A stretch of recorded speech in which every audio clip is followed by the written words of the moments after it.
come on in out of the woods. Okay. It's got 4 or 5 more inches of rain today. Yes.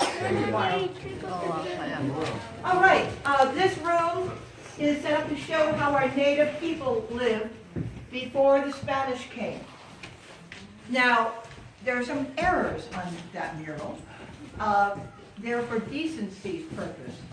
The men did not usually wear deerskin skirts. Deerskin was very important for the Ohlone people, but they didn't. The men did not wear skirts. So that was for decency shape. A lot of our people don't think it's okay to show nakedness in this culture. Things that the Ohlone people did, they weren't the only native peoples in this country or continent, would have sweat houses. And they would go into sweat houses before they went hunting. And after they were in the sweat houses, then they'd go into the river to wash off so that the animals couldn't smell them. Because, have you ever been around somebody who doesn't take a bath in about 4 years? No. I'm exaggerating. Or use deodorant. I mean, we tend to smell as human beings, and the animals pick up on that. So the Ohlone people, and all the other native people, they knew about that. So they would wash off so that when they went hunting, they weren't telling all the animals that, here we come. So the animals in this area, before the Spanish missionaries came, were grizzly bears, which had no enemies, and were the top of the food chain, 4th graders. You know about food chains? You should. You should. And wolves were here in those days. And then the things we still have in this area. We still have foxes and coyotes and mountain lions and bobcats and skunks and raccoons and possums. But in those days we had animals that are no longer here. We had tule elk were here, for example, and as well as the wolves and the grizzly bears. The grizzly bears were really happy, if you can talk about emotion for a grizzly bear, when the Spanish came, because the Spanish brought into California animals that had never been here before. They're the ones who brought the cattle and the sheep and the horses and the goats and the donkeys and the mules and the pigs and the chickens. Before the Spanish, those animals were not here. And one of the things the Spanish taught the native peoples in California, whether here or any of the other missions, was how to rope them, how to brand them. And because in those days, the #1 industry in California was the hides and the tallow of the beef. Not for meat, not for milk, not for cheese, not for yogurt, but for the hides and for the tallow, because in those days there was no electricity. And so they would process the tallow, put them in big 25 leather bags, and then every so often, I'm not sure how often it happened, sailing ships, trading ships would come into the Monterey Bay. And they would then export the bags of tallow and then also the hides. The hides were cured. They weren't called canned in those days, they were called cured. And they would have the native people hold a bunch of hides over their heads, walk out into the bay to the small boats. They couldn't get the hides wet because if they did, the hides would rot. And they weren't worth the dollar that they were sold for, because they were called the California banknotes in those days. So everywhere, during the mission era and then later on during the Rancho era, they'd raise cattle for the hides. It was a big deal. So here, when you get further on down, you'll see we have a room set up where you have a copy of the branding iron. Every mission in California has its own branding iron. And we have a lariat wrapped on the thing. And so that was part of the thing that was going on back there. The 2 reasons for the missions, basically, one was to convert the native peoples to being good Roman Catholic. The missionaries considered the native peoples to be heathens, uncivilized, until they were converted. That was one big reason for the missionaries here in California. The second was each mission was supposed to be a self-sustaining entity. Our mission, you'll see next here, where all the buildings used to be. As I said, this is the only building left. But the land for the Santa Cruz mission, and I don't know how many of you came in from Highway 1 and you went over the San Lorenzo River. The mission, Santa Cruz mission grounds went from the San Lorenzo River down the coast to Watsonville, where the Pajaro River goes out into the bay. Then all the way up the coast to where Año Nuevo is, which is, I'm not sure how many miles up the coast it is, 20 miles or so. It's where the elephant seals are nowadays, and about 8 miles inland. And the reason they needed all this land was for growing crops. The native people here were not agricultural people. They did not grow crops. They were what they call hunter-gatherers. You know about hunter-gatherers? And they knew when the acorns were ripe. They would gather acorns. Acorns were a main food supply. If you want to do a project for your class, if you have any Asian grocery stores where you live, you can buy acorn meat. We get it now from Korea or China. And you can make acorn meal. We do that when we have field trips here with the kids. And the way what we do now, we don't have baskets like they did back then.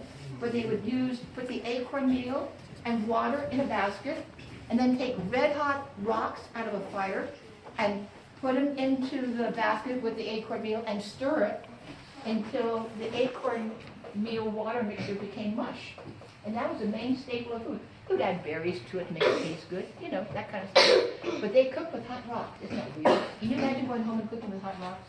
No. Wouldn't that be fun? Mommy, we're going to have a big fire, and we're going to take some really hot rocks and hope they don't break apart and explode. That happens sometimes.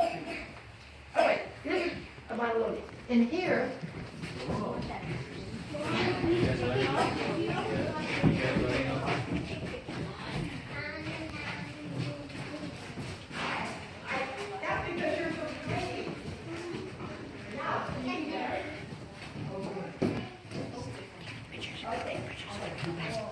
okay, the building right over there, closest to the girl in the pink and the boy in the yellow, that long, long building, that's the building we're in. This building used to be 17 rooms long.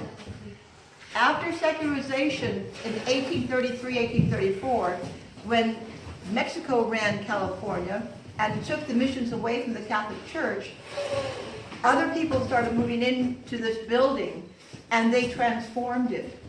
But everything that was not lived in white people from the mid-1840s onward melted. We had a lot of earthquakes. Adobe does not like either water or earthquakes. It shows you where the Mission Church was, where Holy Cross Church is now. The cemetery you see next to the church is now the parking lot at Holy Cross. The bodies were exhumed and moved over to the new Holy Cross Cemetery on 7th Avenue in the Live Oak area of Santa Cruz. A few months ago, they dedicated some plaques.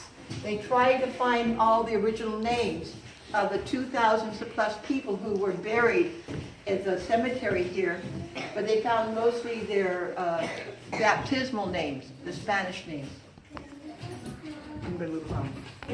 Yeah. And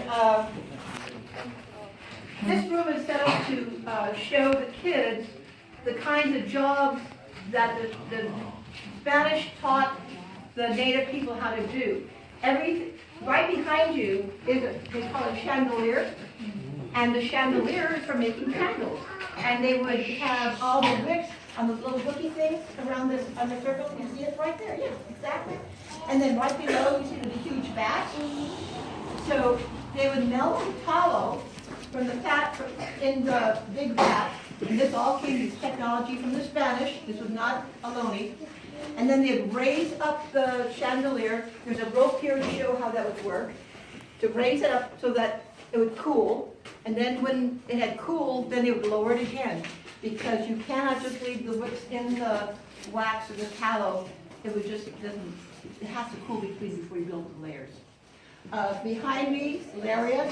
Behind me, samples of the cowhide. In my hand, I have some of the wool. Some of you who might be old enough remember about lanolin. When I was a kid, lanolin was a big deal in hand lotion and shampoo and all kinds of stuff. It's the natural oil in the wool. If you feel the wool, you can feel that it's a little bit greasy.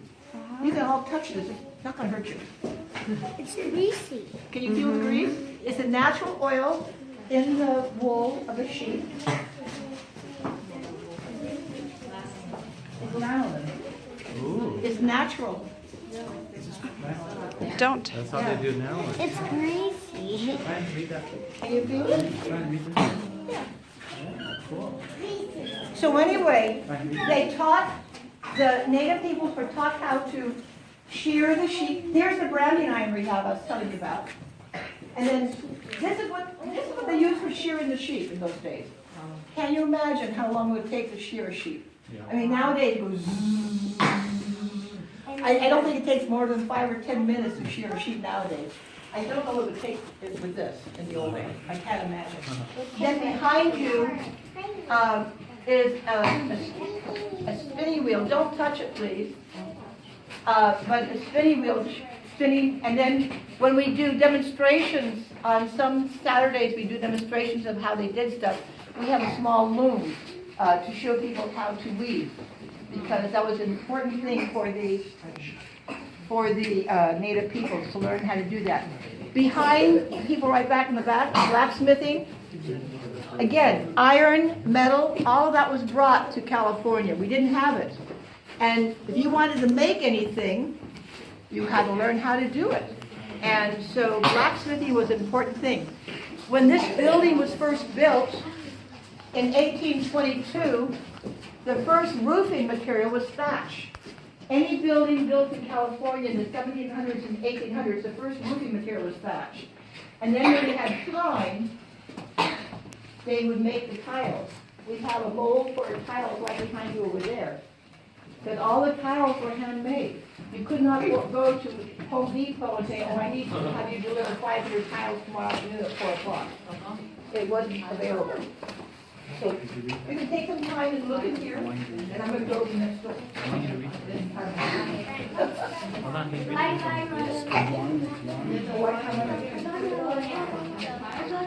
I'm going out. Oops, sorry.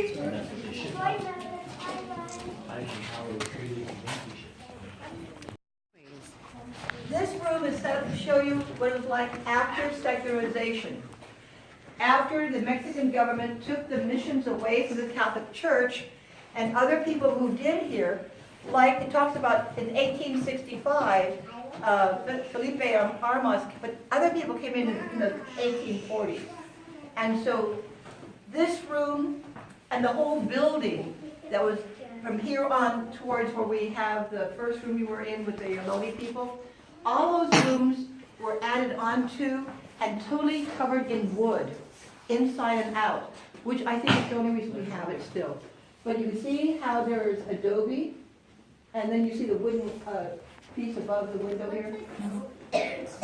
Adobe is, these are the original bricks of adobe, made out of dirt and water and straw. These bricks are over 200 years old. Pretty cool, huh? Whoa.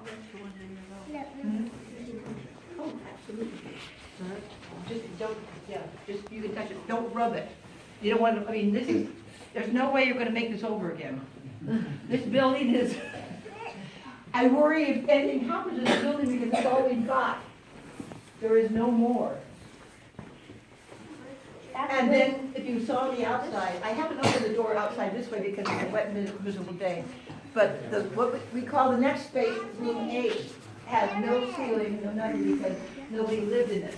And so, with rain and earthquake, it disappears. Well, that's